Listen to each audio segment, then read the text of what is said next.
नमस्कार दोस्तों, स्वागत है आपका यूपी बिहार टुडे में। तारीख है आज 17 सितंबर और दिन बुधवार। चलिए उत्तर प्रदेश और बिहार की बड़ी खबरों पे नजर डालते हैं। वाराणसी कचहरी में वकीलों ने दारोगा को परेशान कर किया घायल। परिसर में पुलिस बल तैनात। वाराणसी में बड़ागांव थाने के दरोगा मिथिलेश प्रजापति और एक सिपाही कचहरी में गो अधिनियम का रिमांड पर्चा लेने आए थे। वकीलों के एक समूह ने सिर्फ बड़ागांव थाने का दरोगा होने के नाम पर उन्हें परेशान किया, जिससे दारोगा गंभीर रूप से घायल हो गए। उनका बीते दिनों हुए वकील विवाद से कोई संबंध नहीं था। कैमूर में तीर्थयात्रियों की बस डंपर से टकराई, खलासी की अवस्था बिगड़ी, 9 लोग घायल।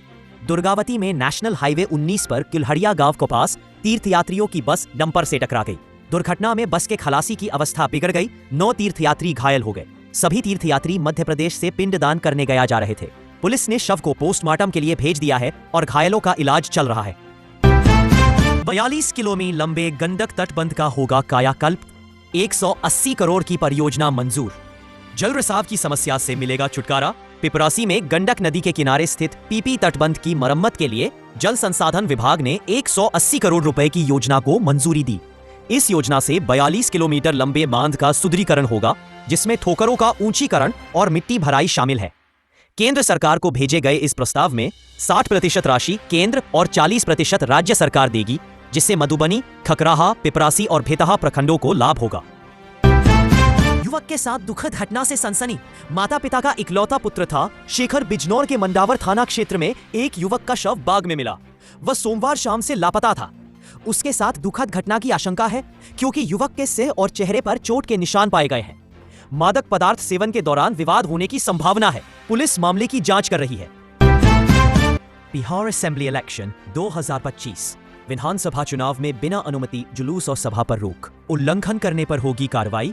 औरंगाबाद में विधानसभा चुनाव के मद्देनजर वाणिज्य कर कार्यालय में कार्यशाला आयोजित की गई, जिसमें निर्वाचन आयोग के दिशा निर्देशों का पालन करने पर जोर दिया गया। संयुक्त आयुक्त ने बताया कि राजनीतिक दलों की गतिविधियों पर नजर रखी जाएगी, वीडियोग्राफी होगी। बिना अनुमति सभा जुलूस आदर्श आचार संहिता का उल्लंघन होगा। अधिसूचना से पहले तैयारियां शुरू करने के निर्देश दिए गए। भदोही में स्कूल वैन पलटने से 12 बच्चे घायल। असामान्य अवस्था में चालक मौके से फरार। ग्रामीणों में आक्रोश। भदोही के मपनपुर गांव में एक स्कूल वैन बच्चों को ले जाते समय अनियंत्रित होकर खेत में पलट गई। इस दुर्घटना में 12 बच्चे घायल हो गए, जिनमें 2 की हालत गंभीर है। ग्रामीणों का आरोप है कि वैन चालक असामान्य अवस्था में था और अक्सर लापरवाही से वाहन चलाता था। घटना के बाद चालक फरार हो गया। योगी आदित्यनाथ ने पावरलूम बुनकरों की लागत कम करने, आय बढ़ाने व परंपरागत वस्त्र उद्योग को मजबूती देने के निर्देश दिए। उन्होंने कहा कि बुनकर परिश्रम व परंपरा के प्रतीक है। उनका कपड़ा विश्व प्रसिद्ध है। सरकार सस्ती बिजली दे रही है और पावरलूम को सौर ऊर्जा से जोड़ने की तैयारी कर रही है। बुनकरों से संवाद कर उनकी अपेक्षाओं को समझने की प्रक्रिया शुरू होगी। बीएचयू की छोटी घटनाओं को रोकने में करोड़ों रुपए खर्च करने के बाद भी सुरक्षाकर्मी नाकाम। काशी हिंदू विश्वविद्यालय परिसर में सुरक्षा कर्मियों की भारी संख्या और करोड़ों के बजट के बावजूद चोरी, लूट और अव्यवस्था जैसी घटनाएं लगातार हो रही है। सुरक्षाकर्मी घटनाओं को रोकने में असफल साबित हो रहे हैं, जबकि बाहरी लोगों के साथ दुर्व्यवहार करते हैं। परिसर में लगे सीसीटीवी कैमरे अक्सर बंद पाए जाते हैं। मुकेश सहनी का दावा, महागठबंधन में कोई विवाद नहीं। वीआईपी लड़ेगी 243 सीटों पर चुनाव। विकासशील इंसान पार्टी वीआईपी के संस्थापक मुकेश सहनी ने कहा है कि महागठबंधन में सीटों को लेकर कोई विवाद नहीं है। उन्होंने दावा किया कि वीआईपी बिहार की सभी 243 सीटों पर चुनाव लड़ेगी और साहिबगंज से भी उनकी पार्टी चुनाव लड़ेगी। उन्होंने कहा कि महागठबंधन का लक्ष्य सरकार बनाना है। सूर्य उपासना का पर्व छठ अब बनेगा वैश्विक धरोहर। जल्द यूनेस्को की सूची में हो सकता है शामिल छठ महापर्व, जो बिहार समेत पूर्वांचल की मिट्टी में रचा है, अब अंतर्राष्ट्रीय पहचान की ओर बढ़ रहा है। सूर्य उपासना और प्रकृति के प्रति आस्था का यह पर्व भारत के बाहर भी मनाया जाता है। इसे यूनेस्को की सांस्कृतिक धरोहरों की सूची में शामिल कराने की प्रक्रिया शुरू हो गई है। संस्कृति मंत्रालय ने इस पहल में कई देशों के राजनयिकों से सहयोग मांगा है। तिलदीहा में बदुआ नदी पर 15 करोड़ से बनेगा रिवर फ्रंट। खुलेंगे रोजगार के द्वार। बांका के शंभुगंज में तिलदीहा दुर्गा मंदिर के पास बहने वाली बदुआ नदी का 15 करोड़ रुपए से सौंदर्यीकरण होगा। उप मुख्यमंत्री सम्राट चौधरी ने कहा कि इस परियोजना से धार्मिक और सांस्कृतिक महत्व बढ़ेगा। नदी तट पर सीढ़ी घाट, हरित क्षेत्र, लाइटिंग, पैदल पथ और जॉगिंग ट्रैक बनेंगे। योजना से पर्यटन और रोजगार को बढ़ावा मिलेगा। अगले 10 दिनों में काम शुरू होगा। हमीरपुर जेल में बंदी के साथ दुखद घटना, जेलर, डिप्टी जेलर व जेल वार्डर समेत 7 पर दुखद घटना का केस। हमीरपुर जेल में एक बंदी के साथ दुखद घटना के मामले में कोतवाली पुलिस ने जेलर, डिप्टी जेलर समेत 7 लोगों के खिलाफ दुखद घटना का मामला दर्ज किया है। मुकदमा दर्ज होने के बाद परिजन शव लेने को तैयार हो गए हैं। गांव में अंतिम दर्शन के बाद हमीरपुर के श्मशान घाट में अंतिम संस्कार किया जाएगा। सुरक्षा के मद्देनजर गांव में पुलिस बल तैनात है। एनडीए में अब सबका टाइम फिक्स। विधानसभा चुनाव से पहले गठबंधन का अहम फैसला पटना में एनडीए कार्यकर्ता सम्मेलन आयोजित किया गया, जिसका उद्देश्य आपसी एकजुटता को बढ़ावा देना था। सम्मेलन में भाजपा, जदयू, लोजपा, रालोमो और हम के नेताओं ने भाग लिया। कार्यकर्ताओं के साथ भोजन भी किया गया। नेताओं ने नीतीश कुमार की नई योजनाओं जैसे मुफ्त बिजली और पेंशन में वृद्धि पर प्रकाश डाला। 2025 में 225 और फिर से नीतीश का नारा लगाया गया। 2025 इस बार अयोध्या में होगा भव्य दीपोत्सव। 30 सितंबर तक तैयारियां पूरी करने के निर्देश। अयोध्या में दीपोत्सव मेले की तैयारी बैठक में मंडलायुक्त ने अधिकारियों को समय पर कार्य पूरा करने के निर्देश दिए। पर्यटन रथ की तैयारी, होम स्टे पर एडवाइजरी, गिनीज बुक से समन्वय, लेजर शो, आतिशबाजी और ट्रैफिक व्यवस्था को बेहतर बनाने पर जोर दिया गया। जिलाधिकारी ने घाटों की सफाई समय से कराने के निर्देश दिए। मेरठ में हाईकोर्ट बेंच स्थापना को भाजपा का समर्थन। राज्य मंत्री और एमपी अरुण गोविल समेत सभी जनप्रतिनिधि एकजुट। मेरठ न्यूज भारतीय जनता पार्टी की महानगर इकाई ने मेरठ में हाईकोर्ट बेंच की स्थापना की मांग को लेकर सर्किट हाउस में बैठक का आयोजन किया। इसमें मेरठ बार एसोसिएशन के पदाधिकारी भी शामिल रहे। मेरठ बार एसोसिएशन के अध्यक्ष संजय शर्मा ने कहा कि पश्चिमी उत्तर प्रदेश के नागरिकों को न्याय के लिए लंबी दूरी तय करनी पड़ती है, यहाँ बेंच बहुत जरूरी है। भदोही न्यायालय में पेशी के दौरान आरोपी पुलिस को चकमा देकर फरार, 2 उप निरीक्षक निलंबित। भदोही के किशोर न्यायालय में पेशी के दौरान अतीक अहमद नामक एक आरोपी पुलिस को चकमा देकर फरार हो गया। पुलिस ने पीछा किया लेकिन वह बाइक पर भागने में सफल रहा। इस घटना के बाद 2 उप निरीक्षकों को निलंबित कर दिया गया है। अतीक अहमद पर लूट और छिनैती जैसे 8 मुकदमे दर्ज हैं। वीडियो बनाकर पत्नी, सास और साले को बताया दुखद अवस्था का जिम्मेदार। बेटे की स्वयं को नुकसान से परिवार में कोहराम। बांका जिले के कटोरिया थाना क्षेत्र में निवास कुमार नामक एक युवक ने हानिकारक पदार्थ खाकर स्वयं को नुकसान पहुंचाया। जाने से पहले उसने एक वीडियो में अपनी पत्नी और ससुराल वालों को अपनी दुखद अवस्था का जिम्मेदार ठहराया।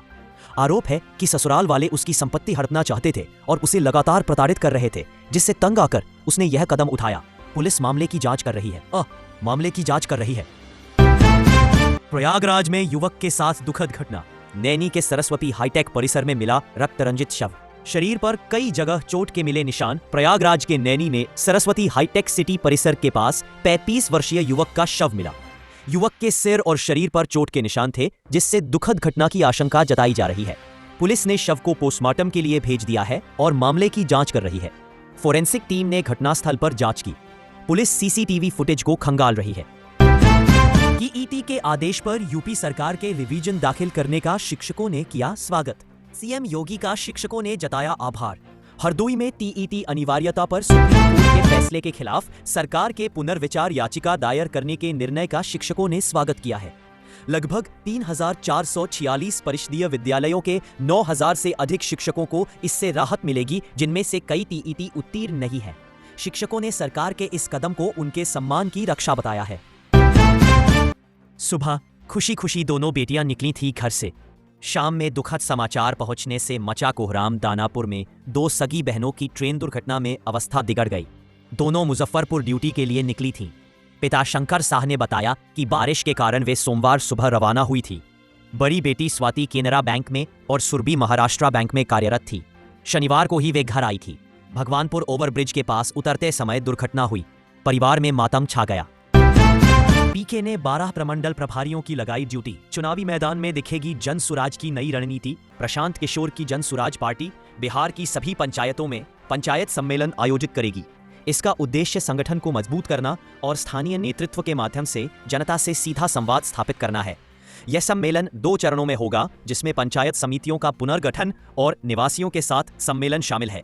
सुभाष सिंह कुशवाहा को प्रदेश संयोजक बनाया गया है। बिहार के धनकुबेर इंजीनियर के पास मिली 13 कीमती घड़ियां, मगर समय निकला खराब। पूर्णिया में ग्रामीण कार्य विभाग के इंजीनियर विनोद राय के ठिकाने पर आर्थिक अपराध इकाई की छापेमारी में लग्जरी घड़ियां और कई बैंकों के पासबुक बरामद हुए। बरामद घड़ियों की कीमत 20,000 से 5 लाख तक है। इंजीनियर राय पहले पूर्णिया में अधीक्षण अभियंता के पद पर थे और 22 अगस्त को गिरफ्तार हुए थे। उनके घर से कई बैंकों के ATM कार्ड और नगदी भी बरामद हुई। पटना में यात्री सेवा दिवस, तिलक समारोह से लेकर रक्तदान शिविर तक कई कार्यक्रम होंगे आयोजित। बिहार के राजधानी पटना के जयप्रकाश नारायण अंतर्राष्ट्रीय हवाई अड्डा पर यात्री सेवा दिवस मनाया जाएगा। भारतीय विमानपत्तन प्राधिकरण के निर्देशानुसार इसका उद्देश्य यात्रियों की सुविधा और उत्कृष्ट सेवा के प्रति प्रतिबद्धता को दोहराना है। इस अवसर पर सांस्कृतिक कार्यक्रम, स्वास्थ्य शिविर और जागरूकता कार्यक्रम आयोजित किए जाएंगे। दोस्तों, अगर आप अभी यूपी बिहार टुडे से नहीं जुड़े तो सब्सक्राइब करें और साथ ही बेल आइकन भी दबा दें। चलिए आगे बढ़ते और बड़ी खबरें देखते जाएं। भोजपुर के पुरैनी खुर्द में दुखद दुर्घटना, हानिकारक सांप के काटने से भाई बहन की अवस्था बिगड़ी। बिहार के भोजपुर जिले के पुरैनी खुर्द गांव में एक हृदय विदारक घटना हुई। एक ही परिवार के 2 बच्चों कंचन और प्रियांशु 10 की हानिकारक सांप के काटने से अवस्था बिगड़ गई। कंचन की अवस्था इलाज के लिए पटना ले जाते समय बिगड़ी, जबकि प्रियांशु ने PNCH पटना में अवस्था खराब कर दी। कैंसर से पीड़ित महिला ने स्वयं को नुकसान पहुंचाया, घर में मचा कोहराम। मैनपुरी के किशनी थाना क्षेत्र के नगला राय में गले के कैंसर से पीड़ित 42 वर्षीय रानी देवी ने स्वयं को नुकसान पहुंचाया। परिजनों के अनुसार वह लंबे समय से कैंसर से पीड़ित थी और असहनीय दर्द के कारण परेशान थी। पुलिस ने शव को पोस्टमार्टम के लिए भेज दिया है और मायके पक्ष ने गमगीन माहौल में अंतिम संस्कार किया। फिरौती के लिए नर्सरी के छात्र के अपहरण में शिक्षक समेत 2 गिरफ्तार। स्टूडेंट को बेतिया पुलिस ने किया रेस्क्यू। बेतिया के लौरिया में एक नर्सरी छात्र आर्यन का फिरौती के लिए अपहरण किया गया। पुलिस ने त्वरित कार्रवाई करते हुए शिक्षक समेत 2 आरोपियों को गिरफ्तार कर लिया है। आरोपियों ने अपहरण की साजिश रची और बच्चे को गोरखपुर ले गए थे। पुलिस ने बच्चे को सकुशल बरामद कर लिया है और आरोपियों से पूछताछ जारी है। इस घटना से क्षेत्र में सनसनी फैल गई है। जिला अस्पताल में अव्यवस्थाओं की मार, पर्चा बनवाने से लेकर दवा लेने तक मरीजों के छूटे पसीने। बुलंदशहर के जिला अस्पताल में मरीजों को भारी परेशानी का सामना करना पड़ रहा है। OPD में लंबी कतारें, अव्यवस्था और गर्मी से मरीज बेहाल है। पर्चा बनवाने, एक्सरे कराने और दवा लेने में मरीजों को काफी दिक्कतों का सामना करना पड़ रहा है। अस्पताल प्रशासन द्वारा उचित व्यवस्था न किए जाने से मरीजों में निराशा है। AHU के चिकित्सा विज्ञान संस्थान में सीवियर एप्लास्टिक अनीमिया से पीड़ित बच्चे का सफल bone marrow transplant. Kashi Hindu विश्वविद्यालय में 9 वर्षीय बालक का सफल बोन मैरो ट्रांसप्लांट किया गया। वह सीवियर एप्लास्टिक अनीमिया से पीड़ित था, जिससे उसे बार-बार रक्त चढ़ाने की आवश्यकता होती थी। चिकित्सकों की टीम ने सतर्कता पूर्वक इस जटिल प्रक्रिया को पूरा किया। BHU में अब तक 35 बोन मैरो ट्रांसप्लांट हो चुके हैं, जिनमें 2 मरीज शामिल हैं। अब नजर डालते हैं अंतर्राष्ट्रीय मुद्रा बाजार पर। भारतीय रुपए की कीमत आज 17 सितंबर 2025 को अमेरिकी डॉलर का भारतीय रुपए के मुकाबले सटीक विनिमय दर लगभग $1.88.87 रही। चलिए दोस्तों, अब सर्राफा बाजार पर नजर डालते हैं। सोना 24 कैरेट की कीमत आज 1,12,090 रुपए प्रति 10 ग्राम रही, यानी प्रति ग्राम 11,209 रुपए। वहीं चांदी का भाव 1,34,100 रुपए प्रति किलो रहा, यानी प्रति ग्राम 134 रुपए 10 पैसे। तो दोस्तों, आपको न्यूज़ कैसी लगी हमें कमेंट्स में जरूर बताइए। धन्यवाद।